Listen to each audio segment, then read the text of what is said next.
In the world of AI, there's so much jargon flying around, right?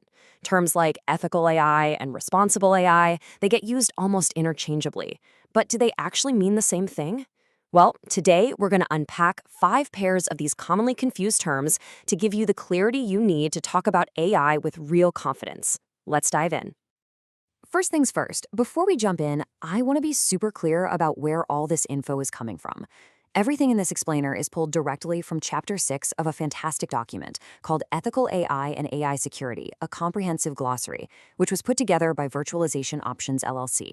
It's an amazing resource designed specifically for non-technical folks, and we're just here to bring its key ideas to life. So let me just ask you straight up. Ethical AI versus responsible AI. Training data versus test data. Could you, right now, explain the difference to someone? If you paused for even a second, don't worry, you are definitely not alone. And that's exactly why we're here. Because these aren't just little academic details, they have huge real-world consequences for how AI gets built and managed.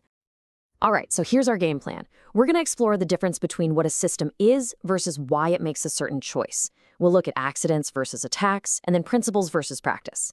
After that, we'll get into 2 really key machine learning concepts, simple versus complex errors, and this idea of a study hall versus the final exam.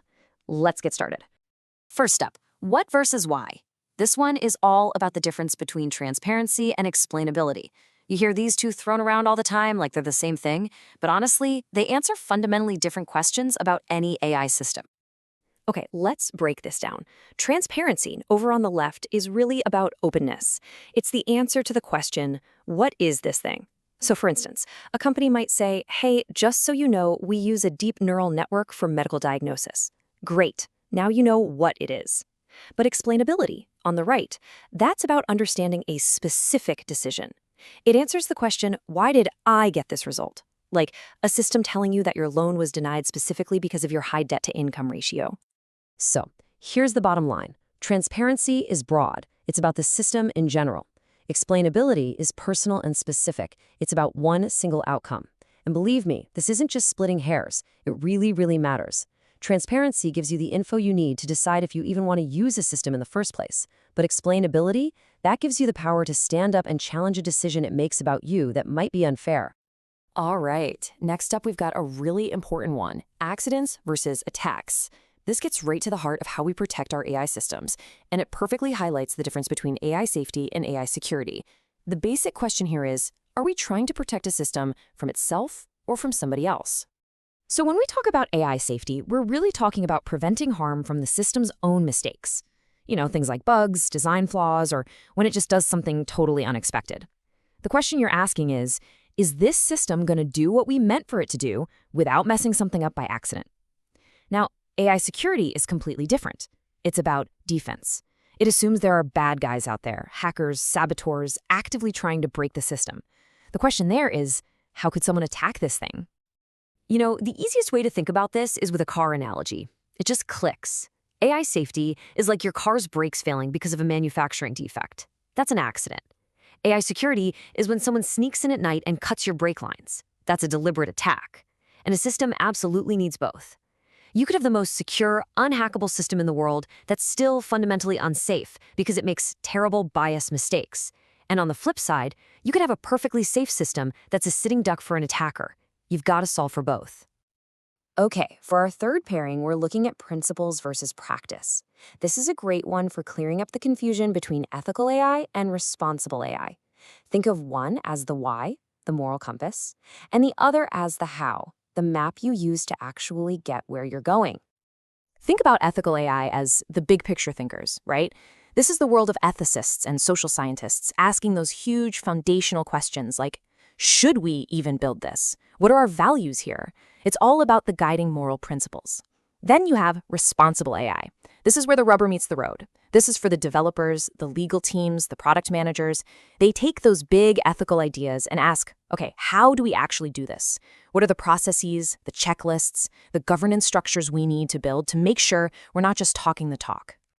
So here's another great analogy. Ethical AI, that's your moral compass, always pointing you toward what's right. But hey, a compass alone isn't going to get you through a dense jungle, right? For that, you need responsible AI. That's your map, your checklist, your survival training.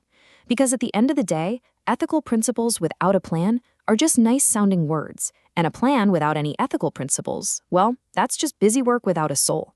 You need both, working hand in hand. Okay, let's shift gears and get a little more technical for our fourth pair, simple versus complex errors. This gets into bias versus variance, which is a huge deal in machine learning.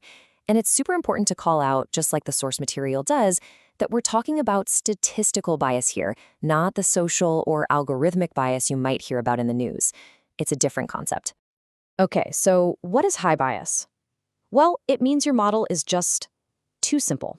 It's like you're trying to capture a super detailed landscape with only 3 big blocky shapes. It underfits the data, meaning it misses all the important details and patterns.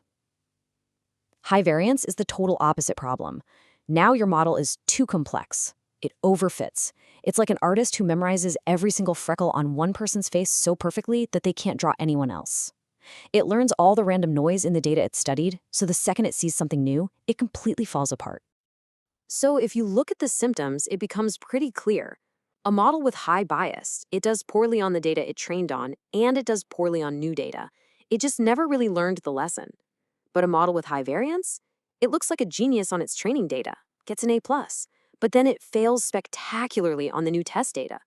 The real art of machine learning is finding that perfect sweet spot right in the middle, avoiding both of these problems. And that trade-off actually leads us perfectly into our final, and I'd say most fundamental distinction of the day, study hall versus the final exam. We are talking about training data versus test data. And getting your head around this separation is probably the single most important thing for understanding how we build AI that actually works. So training data, that's your textbook. It's all the practice problems, all the chapters, all the material the AI model gets to study, look at, and learn from over and over and over again. But the test data? Oh, that's the final exam. It is kept under lock and key, totally separate. The model never gets a peek at it while it's studying. We only bring it out one time at the very end to get a truly honest grade on what the model has actually learned. And I can't stress this enough. That separation has to be absolute, non-negotiable. Because if you test a model on the same data it already studied, the results are completely meaningless. It's literally like giving a student the exact exam questions and the answer key a week before the test.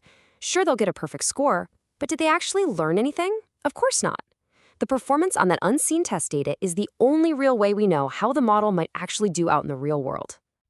All right, let's wrap this up with a super quick cheat sheet. Ready? Transparency is knowing what it is. Explainability is knowing why it did that.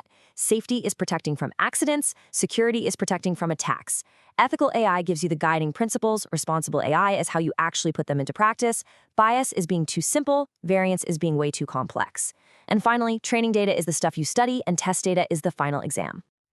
You see, getting this language right, it's not just about sounding smart. It's the absolutely essential first step. When we can all use words like safety, ethics, and transparency and know we mean the same thing, that's when we can have the real conversations, the productive ones that lead to better AI. So the real question it leaves us with is, how do we take this clarity and actually use it to build a more responsible AI future? Thanks for joining me.